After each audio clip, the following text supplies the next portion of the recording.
Praise the lord. ప్రభువైన యేసు నామములో అందరికీ వందనములు. యేసయ్య మాటను ఈ కార్యక్రమాన్ని వీక్షించడానికి ప్రేమతో నేను మిమ్మల్ని ఆహ్వానిస్తూ ఉన్నాను. ఈ దినము యోహాను సువార్త 1వ అధ్యాయము 29వ వచనం నుండి 34 వచనాల వరకు ధ్యానించుకుందాం. మరోనాడు యోహాను యేసు తన యొద్దకు రాగా చూచి, ఇదిగో లోక పాపమును మోసుకొని పోవు దేవుని గొర్రెపిల్ల, నా వెనక ఒక మనుషుడు వచ్చుచున్నాడు. ఆయన నాకంటే ప్రముఖుడు గనుక నాకంటే మొదటివాడాయనని నేను ఎవని గూర్చి చెప్పి తినో ఆయనే ఈయన. నేను ఆయనను ఎరుగనైతిని గాని ఆయన ఇశ్రాయేలులకు ప్రత్యక్షమగుటకు నేను నీళ్ళలో బాప్తిస్మమిచ్చుచు వచ్చి తినని చెప్పెను. మరియు యోహాను సాక్ష్యమిచ్చుచు, ఆత్మ పావురము వలె ఆకాశం నుండి దిగువచ్చుట చూచి తిని ఆ ఆత్మ ఆయన మీద నిలిచెను. నేను ఆయనను ఎరుగనైతిని గాని నీళ్ళలో బాప్తిస్మిచ్చుటకు నన్ను పంపినవాడు నువ్వు ఎవని మీద ఆత్మ దిగి వచ్చి నిలుచుట చూతువో ఆయనే పరిశుద్ధాత్మలో బాప్తిస్మమిచ్చువాడని నాతో చెప్పెను. ఈయనే దేవుని కుమారుడని నేను తెలుసుకుని సాక్ష్యం ఇచ్చి తిననేను. ప్రియ దేవుని యొక్క బిడ్డలారా, ఈ ప్రశస్తమైన సమయంలో ప్రభువైన యేసుక్రీస్తు వారు ఎవరనేది యోహాను, బాప్తిస్మమిచ్చు యోహాను అద్భుతమైన సాక్ష్యము తెలియజేస్తూ ఉన్నాడు. ఈరోజు సాధారణంగా అనేక మంది యేసయ్య గురించి సువార్త ప్రకటించడానికి వెళుతూ ఉంటున్నాం. కానీ యోహాను ప్రకటించిన సువార్త కంటే విశేషమైన సువార్త మనం ప్రకటించలేకపోతున్నాం. ఆయన చాలా ప్రాముఖ్యమైన కొన్ని అంశములు ఇక్కడ తెలియజేస్తున్నాడు. మొట్టమొదటి అంశం ఏమంటున్నాడంటే, లోక పాపములు మోసుకొని పోవు దేవుని గొర్రెపిల్ల. యేసు ప్రభు ఎవరో కాదు, సర్వలోకము యొక్క పాపములు మోసుకొని పోవడానికి వచ్చిన దేవుని గొర్రెపిల్ల. గొర్రె వధించినప్పుడు గొర్రె యొక్క రక్తముతో ప్రధాన యాజకుడు సకల ప్రజల పాపము నిమిత్తం ప్రాయశ్చిత్తము చేసి అతి పరిశుద్ధ స్థలంలో ప్రవేశిస్తూ ఉంటూ ఏటేట తను బలిలర్పించి ప్రజల కొరకు ప్రాయశ్చిత్తము చేయడం అనేది ధర్మశాస్త్రం యొక్క విధానము. అయితే యేసు ప్రభును చూచి యోహాను భక్తుడు అంటున్నాడు, బాప్తిస్మిచ్చి యోహాను అంటున్నాడు, ఈయన లోక పాపములన్నీ మోసుకుని వెళ్ళే దేవుని గొర్రెపిల్ల. గొర్రెపిల్ల యొక్క రక్తము ద్వారా కాదు సుమా, యేసు రక్తము ద్వారానే సకల మానవ జాతి యొక్క పాపము పరిహారించబడుతుంది. చాలా ప్రాముఖ్యమైన మాటలు కొన్ని ఆయన తెలియజేశారు. మొట్టమొదటిగా యేసు ప్రభు లోక పాపములో అంతము చేసే దేవుని గొర్రెపిల్ల. రెండోదిగా యేసు ప్రభు ఎవరు అంటే, యోహాను అంటున్నాడు, నా వెనక ఒక మనుషుడు వస్తాడని నేను చెప్పాను కదా, నాకంటే ప్రముఖుడని, నాకంటే ముందు ఉన్నవాడని చెప్పాను కదా, ఎవని గురించి నేను సాక్ష్యం ఇచ్చి తినో ఆయనే యేసు, నాకంటే ప్రముఖుడు. ఏలియా ఒక ప్రవక్త మాత్రమే, ప్రవక్తల ఆత్మ కలిగిన వాడు బాప్తిస్మమిచ్చు యోహాను. కానీ యేసు అద్వితీయ దేవుని యొక్క కుమారుడు, దేవుని యొక్క అద్వితీయ కుమారుడు. ఆయన ఆది నుంచి ఉన్నవాడు. సృష్టి క్రమమంతా ఆయన లేకుండా ఏది కలగలేదు. అందుకే నాకంటే ప్రముఖుడు, నాకంటే ముందున్నవాడు, నేను ఎవరి గురించి నేను సాక్ష్యం ఇచ్చానో ఆయనే ఈ యేసు ప్రభువారి అని చెప్పి స్పష్టంగా రెండో ప్రాముఖ్యమైన విషయాన్ని యోహాను మరి తెలియచేస్తూ ఉన్నాడు. మూడో విషయం ఆయన ఏమని చెప్తా ఉన్నారు చూద్దాం. మూడో విషయం ఆయన ఇక్కడ మనకేమంటున్నాడంటే, నేను ఆయనను ఎరుగనైతిని గాని ఆయన ఇశ్రాయేలులకు ప్రత్యక్షమగుటకు నేను నీళ్ళలో బాప్తిస్మమిచ్చుచు వచ్చి తినని చెప్పాను. మూడోది, ఇశ్రాయేలులకు ప్రత్యక్షము కాబోతున్న దైవము. నేను ఆయన గురించి తెలియదు, కానీ ఆయన ఇశ్రాయేలుకు ప్రత్యక్షమగుటకు నేను నీళ్ళలో మాత్రమే బాప్తిస్మమిచ్చుచూ వచ్చాను. ఆయన ఇశ్రాయేలుకు సంరక్షకుడు, ఇశ్రాయేలులు చెదిరిపోయిన జనాంగానికి సమకూర్చువాడు, రక్షించువాడు.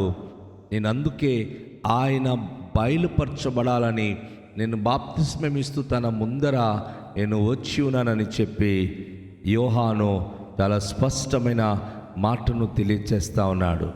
అలాగే 4వ విషయము, యోహాను ఏమని చెప్తా ఉన్నాడంటే, మరియు యోహాను సాక్ష్యం ఇచ్చుచు ఆత్మ పావురము వలె ఆకాశము నుండి దిగివచ్చుట చూచి తిని ఆ ఆత్మ ఆయన మీద నిలిచెను. ఇక్కడ ఒక అద్భుతమైన విషయము, యోహాను ఈ భూలోకానికి రాకముందే పంపిన తండ్రి తనకు ఈ మాట తెలియచేశారు.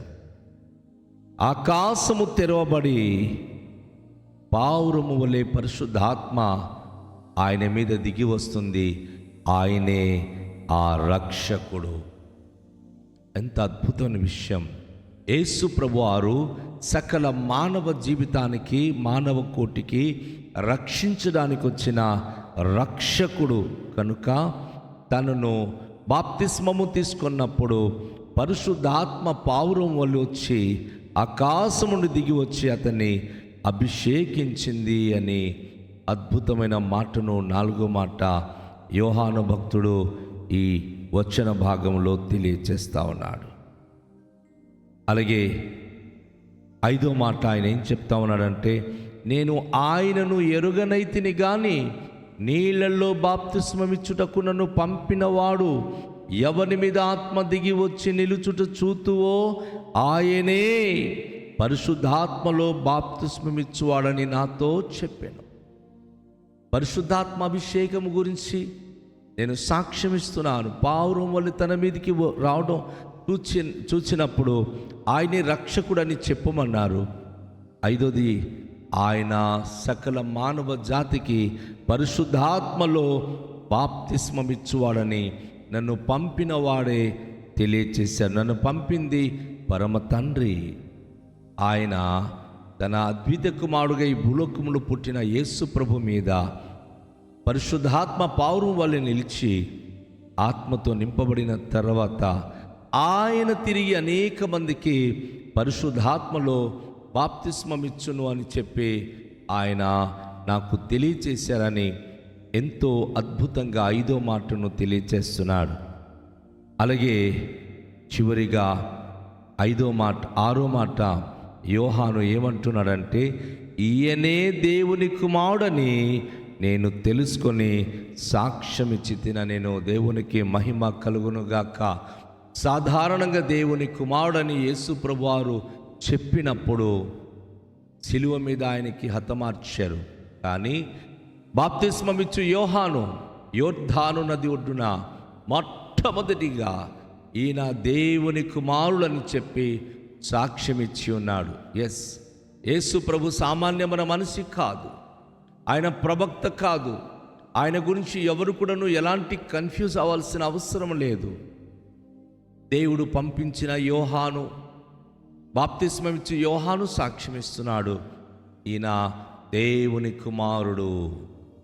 అవునండి, తను బాప్తిస్మం తీసుకున్నప్పుడు మొదలైన ఈ అద్భుత సాక్ష్యము కలువరి శిలువలో అంతమైనప్పుడు ఆయన ఎప్పుడైతే చనిపోతున్నారో ఆ సమయంలో అద్భుతమైన వార్త మనం చూసాం.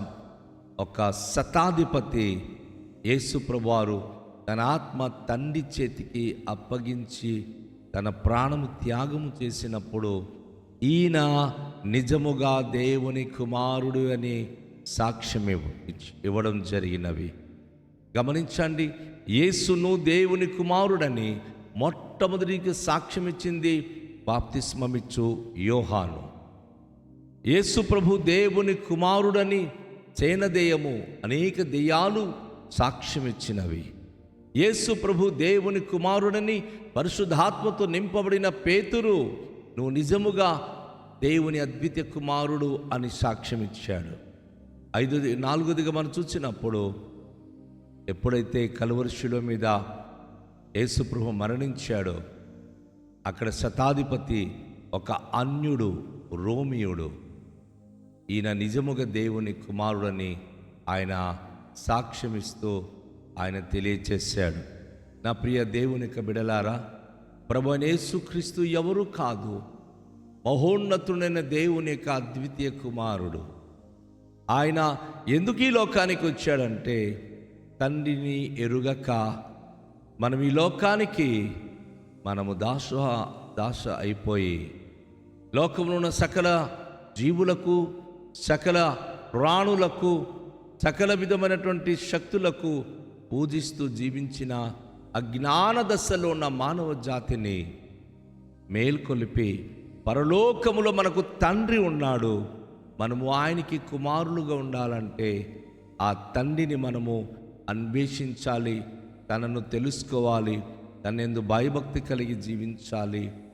ఎంతమంది అయితే ఆత్మచేత నడిపించబడతారో వారు దేవునికి కుమారులై ఉంటారన్న అద్భుతమైన సాక్ష్యము మన జీవితంలో ప్రభు అయిన యేసుక్రీస్తు ద్వారా మనం పొందుకుంటున్నాం. కనుక యోహాను భక్తుడు ఈరోజు యేసు ప్రభు దేవుని కుమారుడని అద్భుతమైన సాక్ష్యము తెలియచేశారు. రండి, మనం ప్రభు అయిన యేసుక్రీస్తును మన రక్షకుడుగా అంగీకరిస్తూ ఆయన మన కొరకు వచ్చిన దేవుని అద్వితీయ కుమారుని విశ్వాసం ఉంచి ఆయన రక్షణ పొంది ఆయన అనుసరించి ఆయనను వెంబడించు వారమై జీవిద్దాం. తలలోంచుకొని ప్రార్థన చేద్దాం. తండ్రి, మీకు వందనాలు, మీకే కృతజ్ఞత స్తోత్రాలు చెల్లిస్తున్నాం. విన వాక్యం మా జీవితాలకు దీవెనకరంగా ఉంచండి. ప్రభువా, మీరు నిజంగా దేవుని కుమారుడని, మీరు పరిశుద్ధాత్మలో బాప్తిస్మమిచ్చే మహాపరిశుద్ధుడైన ప్రభు అని విశ్వాసము కలిగి మీ పట్ల నమ్మకత్వం కలిగి జీవించే భాగ్యం మాకు అనుగ్రహించండి. మీ కృపలో బలపరచండి. ఈ వాక్యం అందరి జీవితాలకు దీవెనకరంగా ఉంచి ఆత్మ యొక్క అభిషేకము మాకు అనుగ్రహించి ఆత్మీయంగా ప్రభువు నడిపించి మహిమ పొందుకున్నామని యేసు నామములో ప్రార్థిస్తున్నాము తండ్రి. ఆమేన్. అందరికీ షాలోం. ప్రభు మనను దీవించునుగాక.